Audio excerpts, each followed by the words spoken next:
Good morning, Christy and Jimbo here from Crimbo's Chronicles.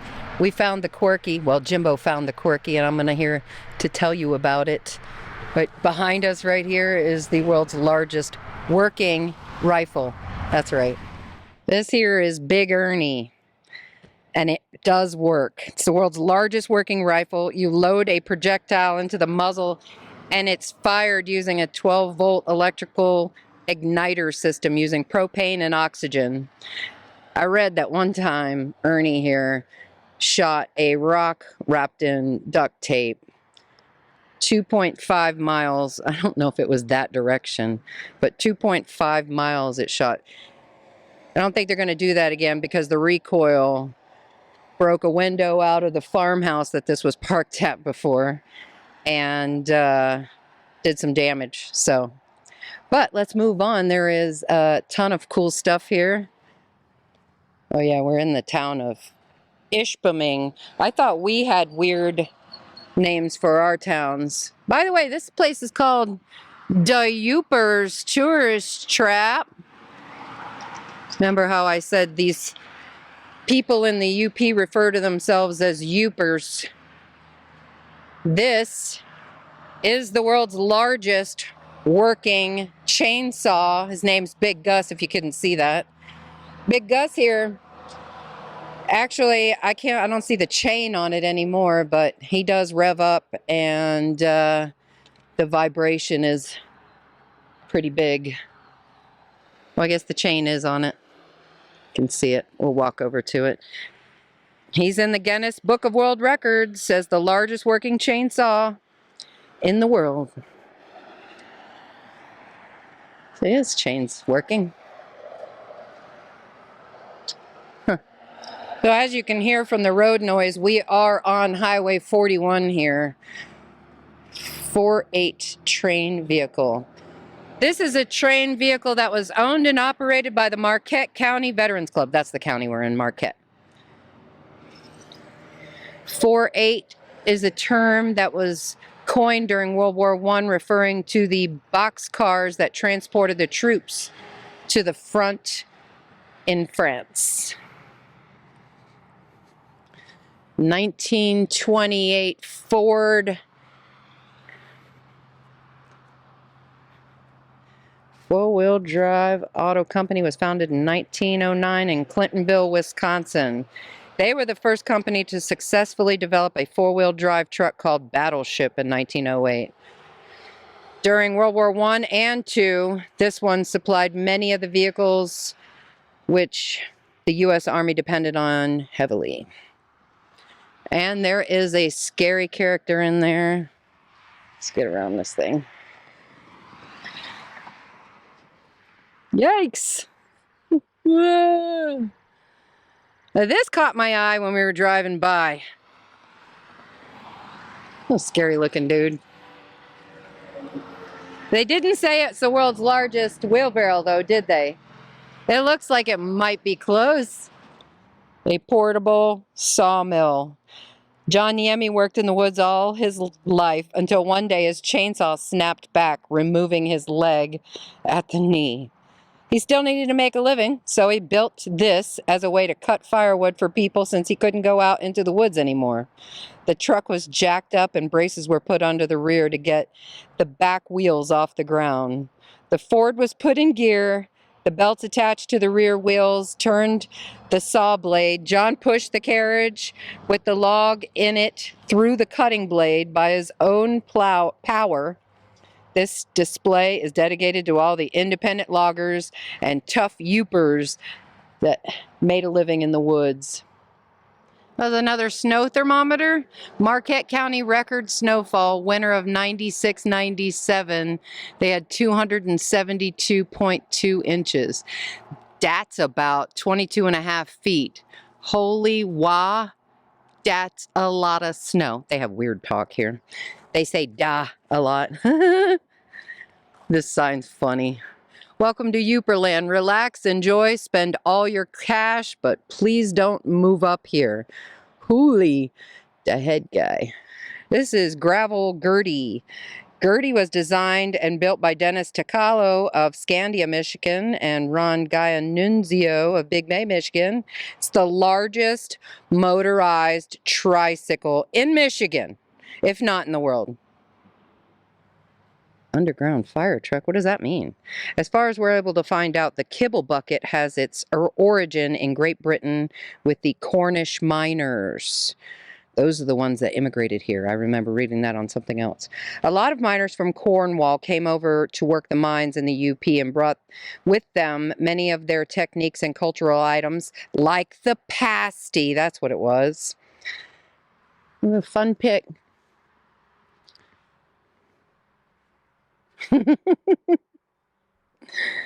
Oh, Jimbo. You're on a Yooper rest stop?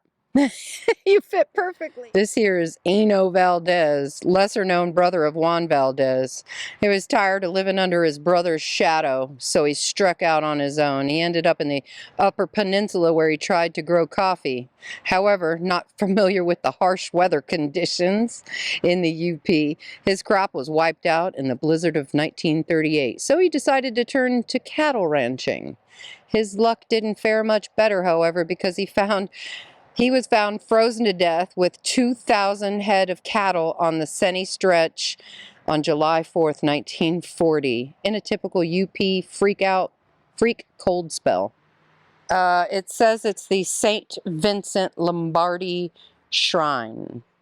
There's a piece of turf we purchased when they replaced the sod at the Holy Mecca Lambeau Field. Our patron said Saint of Yooperland, Vincent Lombardi, led the Packers at the field against the invading hordes from across the nation. Just imagine the possibility that the man himself might have stepped onto this very piece of turf. What? That's awesome. Mary's first stock car, built in 1951. Raced at Norway, Ishpeming, Escanaba, Marquette, Beaver Grove. First race in the UP. This is the Ishpeming town pump. Most notably, it was used in the infamous Woody's Bar Fire of 1932. Once a month, the lumberjacks would pile into Woody's Bar in the downtown Ishpeming to cash their paychecks and have a good time. Being that there was a shortage of women to dance with, the jacks would dance with each other. On a particular night, the dancing was feverish, and the friction from their steel-toed boots caught the sawdust and that had collected on the floor from their pant cuffs on fire. Panic ensued, but there was no way these guys were going to be cheated out of a night to spend their money. So all of the jacks lined up and formed a buck brigade from the town pump to Woody's. The fire was put out in 20 minutes, and afterwards the partying continued well into the night. From then on, the lumberjacks made it a rule to empty out their pant cuffs before they entered the bar. Gypsy Rover, Rudy's cheap charter, $5. Bring your own beer? Oh, some strange looking characters on that ride. We've got a deer depository station. And here's a Jeep house with a deer driving that killed a guy. I like it. Ah, yes, so the deer over here have the hunters strung up by their feet. A little reversal. Camp Buck and Brew. And they're all in here celebrating with their salt and bush beer and what is in that can. Seasoned greens.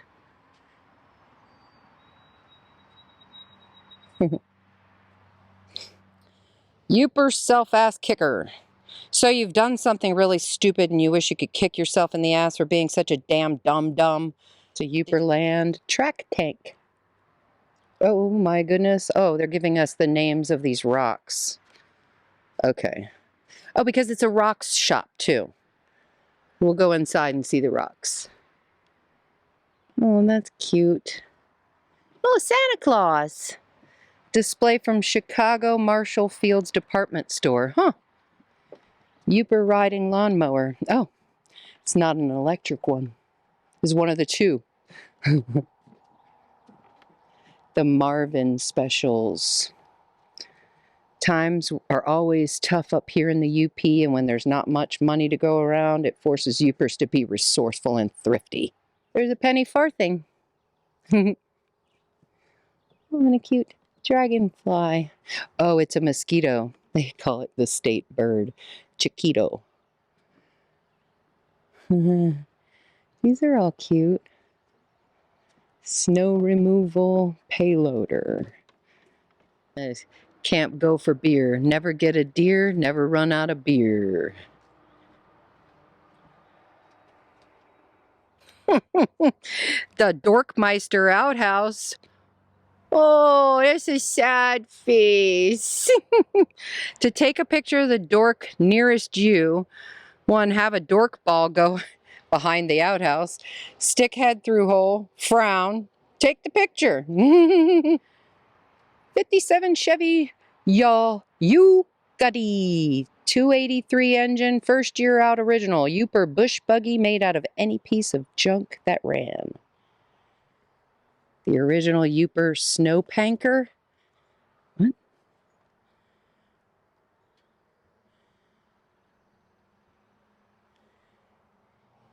Historic massive grandfather white pine log from the UP. It's hundreds of years old. In the 1800s, the UP was almost completely denuded of this species by logging companies. They were used to build cities like Chicago, many of the cities on the East Coast, and to make mine drifts and railroad tracks. What's mystery spot number 2? Ooh, that's where the mosquitoes are. Ski-Doo hinge. Oh. Okay, it's a little overgrown with trees and such, or whatever. Discovered in the year 2001 after intensive scrutiny and a hell of a lot of research.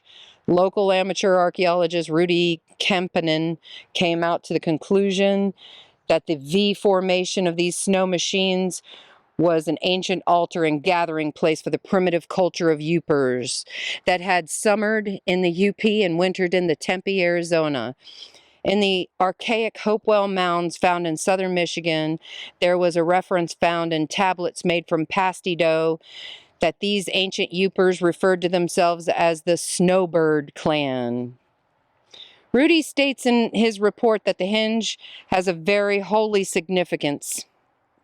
One side of the hinge points in the direction of the holy Mecca of Lambeau Field in Green Bay, and the other side opens towards the Bosch Brewing Company in Houghton, Michigan.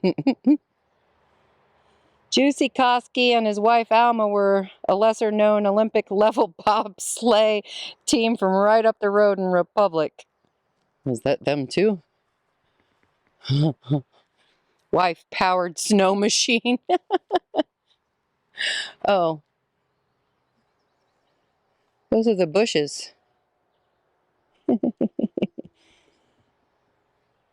It's time to get away from these mosquitoes and go inside the shop. So they got a rock shop and souvenirs. One old gas-powered generator. Generator was from Dr. Van Riper's hospital in Champion, Michigan. FinFest 05. Finnish love seat. Oh, dinosaur bone dug up behind the Yooper Tourist Trap. Yooperland eating piranha. Yikes. Oh, there's their leg lamp. Original leg lamp. Oh. Oh, Trinary toast. That's something that's Yooper, from the Yooper land. This is a Trump troll. Make gnomes great again. Look at how funny. You can grow your own cows. They have seeds for them. Facelift kit. A signed picture by Ted Nugent. They have a whole bunch of celebrities that have come here all around the room. They got a swamp monkey. Yikes. They have some funny stuff in here. Oh, look at the little frogs. Oh wow, there's so much to the store.